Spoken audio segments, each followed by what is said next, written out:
Hello, everyone. I am Chelsea Davis, and I'm excited to share my review from the Entertainment Law Update. It was some very, very good information about copywriting, and I just want to let you know what I found out. All right, so the name of the podcast was called "Is Copywriting Getting Tougher?" and it was episode number 78 from the Entertainment Law Update.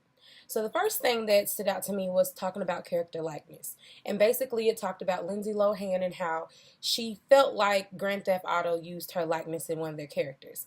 Comes out that it was false, but the thing that stood out to me the most about this is in my business, if there's anything that somebody uses that may be in likeness of my company, I need to know these types of issues so that I can know if they're actually on copyright infringement or if they're not. If they're not, then I'll just have to go along with it. But if they are, I need to know how to protect myself. So character likeness would definitely be a major thing that I'd have to pay attention to once Musically Chic opens.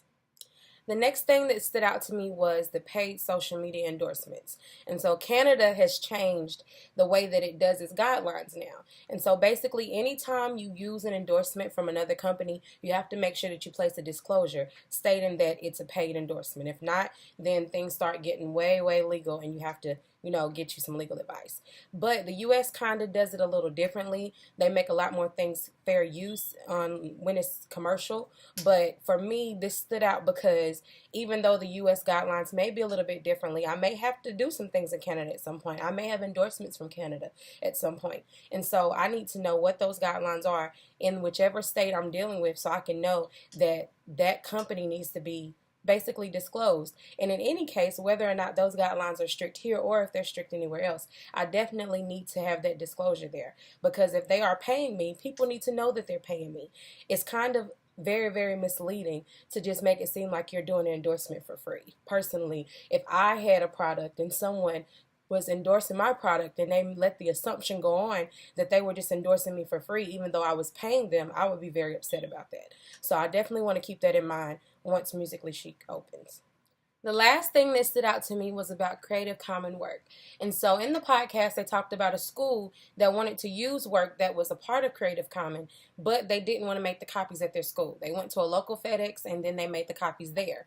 But the people who were over the work, which was Great Minds, they wanted to sue FedEx because now that someone is gaining profit from their work that was supposed to be open to the public to be replicated is getting paid for it. So now it changes things. So even though the school might have been doing this just, thinking of it as second nature, it's cheaper for them to go to FedEx than for them to make the copy at their own school.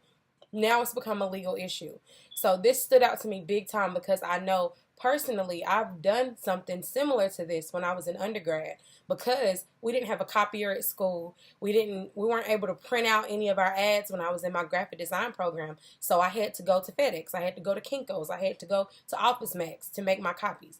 And now I know in a business I can't do that if that work is under Creative Commons. So this definitely stuck out to me knowing that this is something that I need to keep in mind. That if I do have those works that are part of Creative Commons, then I definitely need to reach out to whoever that person is or that owner is to see if I can get that permission in order to make those copies. So that's my last point. I hope you enjoyed watching. I look forward to looking to each and every one of yours if we get the chance. Thank you.